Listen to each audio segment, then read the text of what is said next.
What's up, everybody? Welcome back to the channel. It's your boy Kangaroo Black coming back once again to talk about the two new coaching hires within the SEC. Texas A&M has found their new head coach, Mike Elko, as well as Mississippi State has found their new head coach, Jeff Lebby. So we'll talk about Texas A&M first, who fired Jimbo Fisher.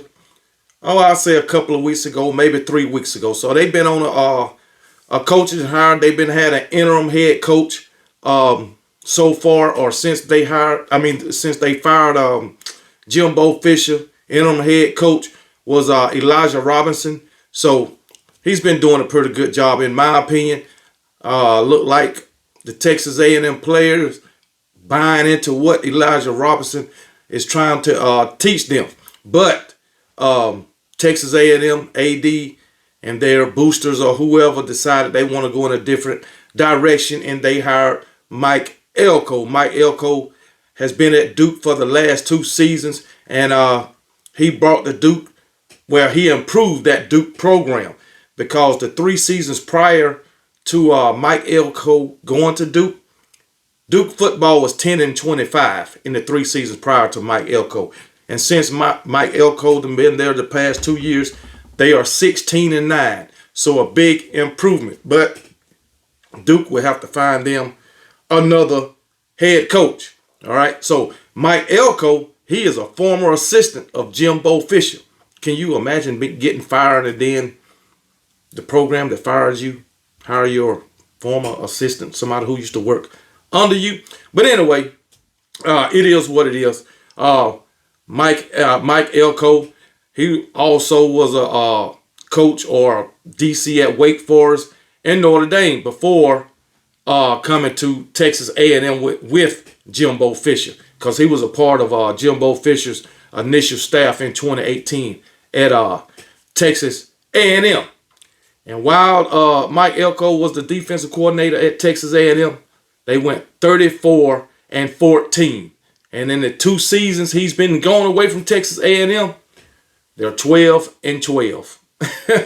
So Texas A&M had a drastic drop-off, especially on the defensive side of the ball, because this year Texas A&M defense, well, the secondary was horrible. Now the front 7 is pretty good, but the secondary is horrible.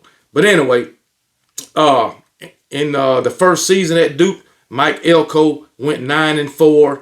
This season he's 7-5, which, like I told y'all about the 3 seasons before prior to Mike Elko, Duke football was just freaking terrible.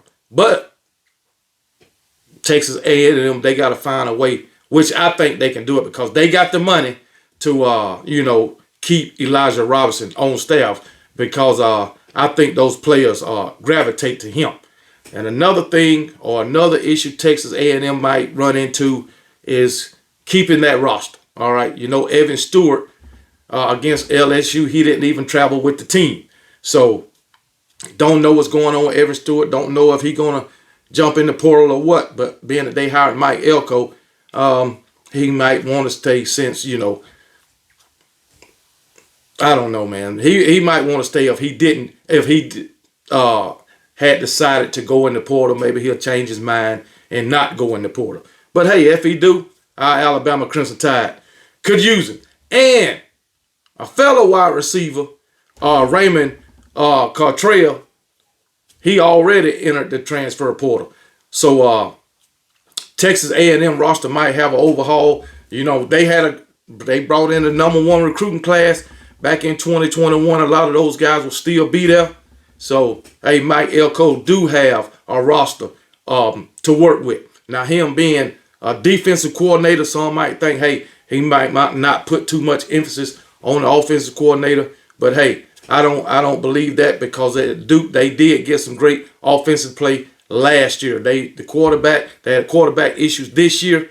But hey, I think Mike Elko and Texas A&M, they will see an improvement from Jimbo Fisher. I'll just say that. Last year Jimbo Fisher didn't even make a bowl game. So, and this year I'll say they barely made a bowl game. I believe they 7-5. So hey, it's all good, man. I believe they 7-5. Hell, they might be 6-6. I don't know. But hey, it is what it is. Mike Elko is the new head coach at Texas A&M, and I think Mike Elko can improve this Texas A&M team. I think it's a good fit. So we'll see how it is for Mike Elko in the SEC. All right. Moving on to Mississippi State. Mississippi State, they hired Oklahoma's offensive coordinator, Jeff Lebby. You know, Jeff Lebby, he's known for some explosive offenses. Now, he done been under Jimbo Fisher and Josh Heupel. Two great offensive minds, I'll just say that.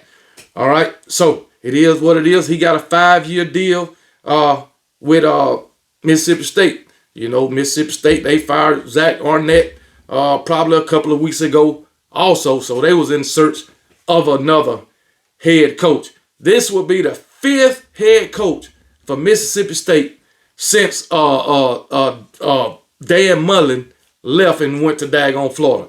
That's a lot of head coaches in a short amount of time. So from 2017 up until now, where they done had 4 other coaches and now they got their 5th coach.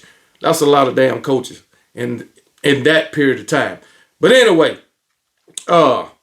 this is Lebby's first head coaching job, so it might be tough. It might be tough, just like it was Zach Arnett's first head coaching job. It might be a slow start, you know, but they're going to have to give him some time. I don't think Mississippi State gave Zach Arnett enough time to build the program. What they gave him, 10 games?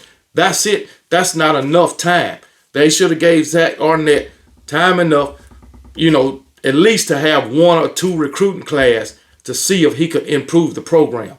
But to fire the guy after 10 games is just not enough time. So if Jeff Lebby come into Mississippi State and don't be successful the first year, are they going to fire him?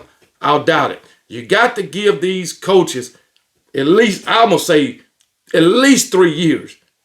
Get a couple of recruiting classes, have time to develop those guys, and I'll see how it all work out.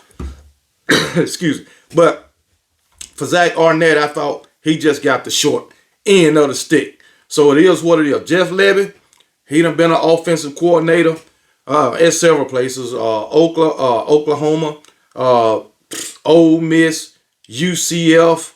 So he's familiar with up-tempo offenses. Well, they was his up-tempo offenses. So I'm going to expect Mississippi State to have an up-tempo offense next year throughout Jeff Lebby's tenure at Ole Miss. Not Ole Miss, but Mississippi State. Will he forget about the defense? I don't know. But Oklahoma, they seem to have a pretty good defense. Their head coach, he's a defensive guy. So, you know they're going to have a decent defense. But for as Jeff Lebby as a head coach, he's an offensive guy. So you got to see who he's going to bring in as his defensive coordinator, or if he's going to keep the same guy that's already there. I doubt it. Both of these teams, Texas A&M and Mississippi State, will have a turnover on their coaching staffs. So if you put the right guys in the right places, then everything will work out fine.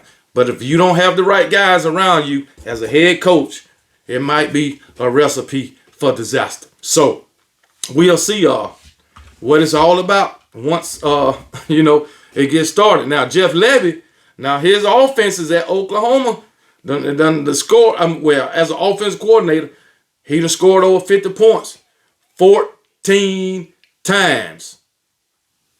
That's a lot. Leading all active offensive coordinators right now.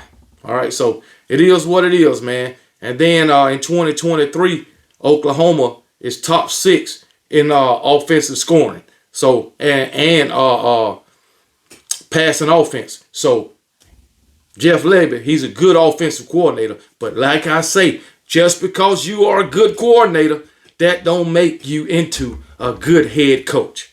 It does not. All right. Some coordinators can go on into head coaching and be great at it. But a lot of them, more often than not, they are not great head coaches. So all I can say is good luck to both of these guys, Jeff Lebby and Mike Elko. So it is what it is, baby. But I think Mike Elko will be successful. He's been a head coach before, but Jeff Lebby is his first time. So good luck to him. Wish him the best and hope he succeed at Mississippi State. Because if not, he'll be on the unemployment line also, and he can come on to Nick Saban's coach's clinic, rehabilitation coach's clinic. So, but that's all I got for now. Hey, y'all have a great day and roll tide.